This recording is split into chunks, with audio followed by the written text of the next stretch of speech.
Community investment, otherwise known as place-based investment, helps create the social and physical environments that support community health over the long term. Hospitals and health systems are using this anchor mission strategy to address housing insecurity and other social determinants of health and ultimately advance health equity.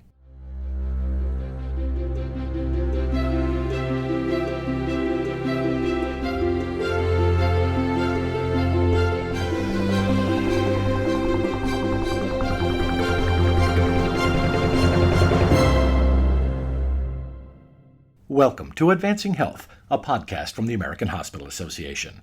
I'm Tom Hetterly with AHA Communications. To learn more about the role hospital and health system trustees have in championing and overseeing community investment efforts, Sue Ellen Wagner, Vice President of AHA's Trustee Engagement and Strategy, speaks with Gary Yates, a member of CommonSpirit Health's Board of Stewardship Trustees. This podcast is part of AHA's series, Community Investment, Conversations with Senior Leaders.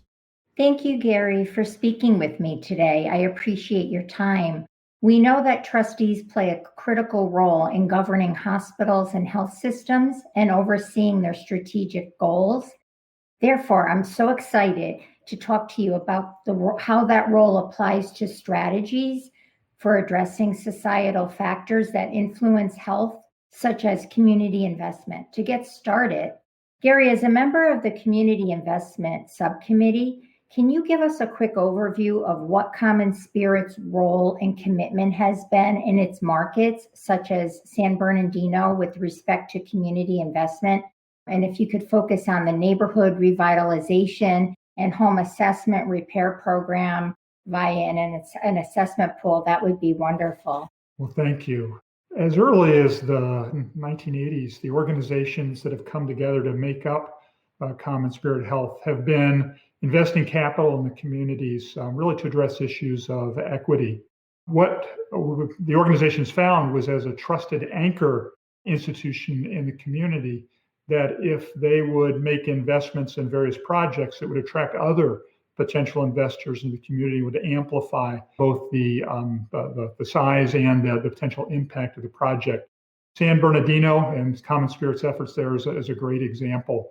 San Bernardino is a community that's been beset by economic challenges over the years. What CommonSpirit found was that there was a real opportunity to bring capital and other partners in an effort to address some important issues in the community. CommonSpirit Health brought $1.2 million in investment in an affordable housing development, and that has helped to draw millions of dollars from both state and other investors over the years. So it's a great example of how, as an anchor investor and attracting and working with partners, that it can make a sizable and sustainable impact on the community. Great, thank you. Gary, you highlighted the long history of CommonSpirit Health's community investment program. Given that established history, what role do you and other trustees play in supporting and advancing this program? There are actually two members of the board that serve on the subcommittee, our board chair, Tessa Guillermo, and myself. On a regular ongoing basis, we support the work of the staff and the due diligence and be sure that they have the appropriate resources.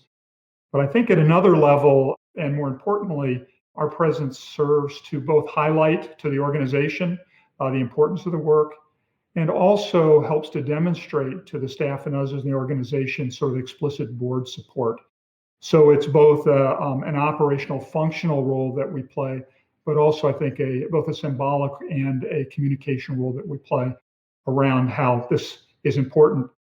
It's also important, I think, to frame this, that our community investment program is a part of an overall larger community health roadmap. And so it's one of the tools that we use to address social determinants of health and equity as we try to, again, make not only an impactful mark in the communities, but also one that's sustainable over time. But we think that the community investment and the sorts of things that we support actually does help to get at that notion of creating a more resilient community through sustainable projects that we work on. Great. And do you have any governance dashboards to measure the progress that you're working on with community investment? We get reports at the board level and the community level on each project that gives us both progress and impact And then at the end of the year, we look at the overall portfolio, again, looking for the impact there. I'd like to say that we have all the measures of impact and the direct connection to social determinants of health worked out, but we're still working to find what are the best and most appropriate metrics to show the impact of the work. As a physician, and board member, this is especially gratifying because although we can't always directly link them, to look at a population and see what appears to be the impact on chronic illness and other important social determinants because of some of these investments is, like I say, that's particularly gratifying. And we hope to be able to better measure and quantify those going forward. Great, thank you. As we sit here today, it's impossible to talk about a health system strategic plan without recognizing the ongoing impact of both the pandemic that we've been in for quite some time and the social justice movements across the country. Certainly both have illuminated and exacerbated the disparities we have in our communities. How has that interest in or commitment to community investment changed in the last 18 months? It's an extraordinary time that we're living in these last 18 months, certainly. I guess two thoughts there. One is that the fundamentals of community investment have stayed the same. And it's looking for things that will make an impact, things like investments in food, housing, education, environmental sustainability, access to capital, access to healthcare. So those are still the areas to focus on. I think the exciting thing is there are other partners out there are also perhaps more interested in coming to the table. And so the opportunity to find partners who are willing to invest and to work together to help to address those areas, I think is a little bit larger, a little bit higher than it was before. So it's really, I think, a time where the opportunity to attract new partners and to make an even more measurable impact, more demonstrable impact. I think the opportunity, this is the time. I definitely agree with you there. As we close, what advice do you have for other trustees of health systems beginning this work, and what roles can they play in their communities? That's a great question. I guess a couple of thoughts come to mind. The first would be start small. That makes sense. Go ahead and gather that experience and work forward. The second would be, it's almost a cliche, but it really is critical to start by listening.